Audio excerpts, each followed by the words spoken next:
Norwegian Cruise Line's More at Sea package has been with us for more than a year now and replaced the ever popular Free at Sea package. But is it worth it? Is it a real money saver, or is it just a way to get you to spend more money up front? Well, in this video, we're going to take a look. Welcome back to the channel. My name's Simon, and if you're new here, this channel's about cruise and travel tips, honest reviews, and travel and port guides. We share travel videos of our experiences too. And if you like that kind of content, why not give us a like and subscribe too, and don't forget to ring the notifications. Anyway, let's dive in and take a look at Norwegian Cruise Line's More at Sea package. So what are the pros and cons of the More at Sea package, and is it actually worth the upfront cost? Let's take a real deep dive as to what you get and whether it's worth it. So at the time of recording, here's what's typically included in the More at Sea package. And first of all, most people buy it for the premium drinks package, and this covers most cocktails, beers, wine, spirits, coffees as well, up to a certain price point. And you should check what that price point is on your specific cruise, because it does vary. On our recent NCL cruise, this was $16, for example. And of course, you can spend the extra on most of the more premium drinks, the specialty high branded spirits and but these will have to be paid for and settled by you separately. And it's worth knowing that the $16 doesn't get deducted from the cost of these when you're settling up your bill at the end of your cruise. But if you're happy with the regular brands of wine, spirits and cocktails and the more sort of standard cocktails, then this can be a really good option for you. Now, you also get credits for specialty dining, and you usually get one or more meals in one of NCL's specialty dining restaurants, and the number you get depends on the length of your cruise. On our fortnight cruise, for example, we got 2 specialty dining meals sort of bundled into that. And there's a great choice too, anything from teppanyaki all the way through to Brazilian, to sushi, to Italian.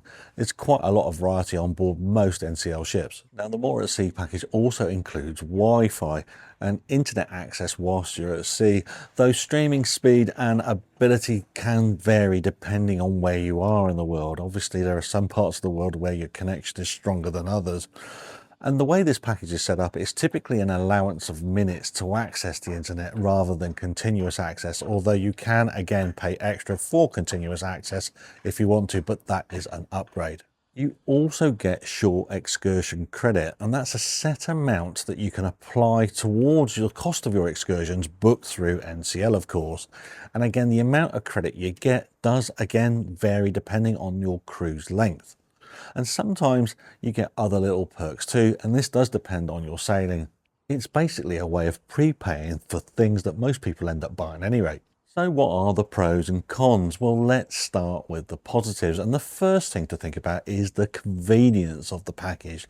Imagine not having to think twice every time you order a drink or a mojito or a cappuccino. And that's it with the package. It's already included because you've paid for it up front. And that peace of mind really does make your cruise feel all inclusive, and you don't have to worry about an extra bill or an extra cost at the end of the cruise. So, secondly, there are potential savings, and this is where the value question does come into play. And I think if you normally order 3 or 4 drinks in a day, maybe a coffee as well, and you want Wi-Fi, and during a cruise you want at least 1 specialty dinner, well then this package probably could save you money. And I think you have to be honest with yourself about what sort of cruise experience you want and weigh up the upfront costs. Now, in our opinion, the third thing is probably what tips it for us, and that is Norwegian specialty dining options. And there are plenty to choose from, and they're all fantastic. You've got Cagney Steakhouse, Le Bistro for French cuisine, teppanyaki, sushi, Italian, you name it, Brazilian. And these meals are an upgrade and are significantly better than the included dining in our experience. And the package gives you access to these without the extra swipe of a credit card or putting it on your bill at the end of the cruise. And if you were to do these on their own, well, these meals can cost up to $60 extra as a cover charge in any case. So if you're thinking you want to do this and you want that posh dining experience, then this could be the option that you're after. Right, number 4 now. Well, cruise line excursions are notoriously expensive, and NCLs definitely are in that category.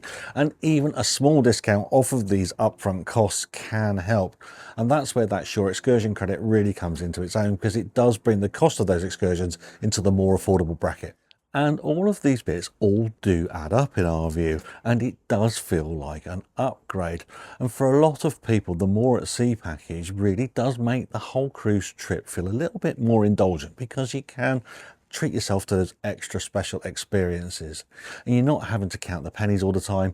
And I think that really improves the holiday vibe. Right, now the cons, and it's not all smooth sailing. So here are some of the downsides, and the first one is a big one. It's the upfront cost, and this isn't a cheap add-on, and it can add several $100s per person per cruise.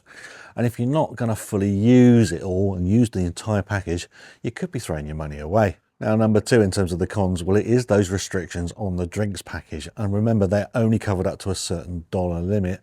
And that is a sort of a personal preference issue. And if you are one that likes those premium spirits or those premium wines or those extra special cocktails, well, then they are going to cost you extra in any case.